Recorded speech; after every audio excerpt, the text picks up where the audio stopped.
Hey there, gang. Mr. K coming to you from room 3. You've done some haikus and tankas, you've done some sonnets, and now that you've followed a pretty rigorous structure, we're going to let you go freer a little bit, and we're going to get into ballads. Alright? Ballads tell a story of an event. Typically you'll hear them titled The Ballad of.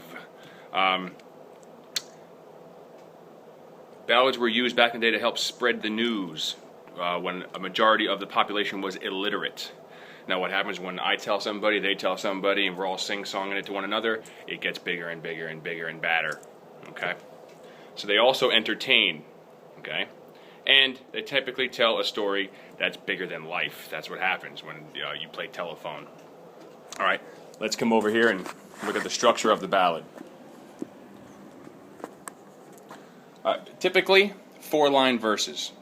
They could be more. I prefer them not to be less. Okay, but typically they're written in 4-line verses.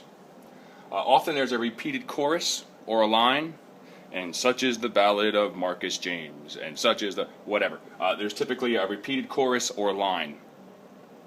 The rhyme scheme: A, B, A, C. First and third lines rhyming. Rhyme the first 2 lines with the second 2 lines. I'll put an asterisk here. This is actually the easiest rhyme scheme that there is. A, C, B, C. Okay, so these 2 lines will rhyme. They can often contain dialogue. And he said, and I said, and he said, and I said. Action often described in first person. You can leave or take that one. That's up to you. Here are some famous ballads that I would like you to look up. The Ballad of John Henry, the Steel Driving Man. Beat a steam engine through a mountain. That's a great one. The Dance Band on the Titanic. Okay, again, specific events. Okay, Bad Bad Leroy Brown by our friend Jim Croce. Highly recommended. The Ballad of Tom Joad. That's a Springsteen song.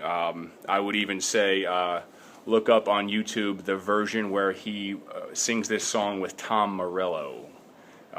You'll never forget it. The Ballad of Tom Joad. And then Cats in the Cradle. These are all ballads that became songs. And again, many of them were sung. So have fun with this. And then of course look up our friend Johnny Cash, A Boy Named Sue. That's a ballad if I've ever heard one. Alright. So we're going to be writing ballads soon. This is the basic structure. Alright. Tell a story, entertain a little bit, fib a little. And give us some rhymes. Not nearly the tight structure syllabically or with a rhyme scheme that the sonnets and the haikus required, and a little bit more fun. Tell us a good story. But by all means, look up these first. See how they're done. Listen to this song. Listen to A Boy Named Sue by Johnny Cash for no other reason than it's an excellent song, but it's also a good ballad. All right, over and out.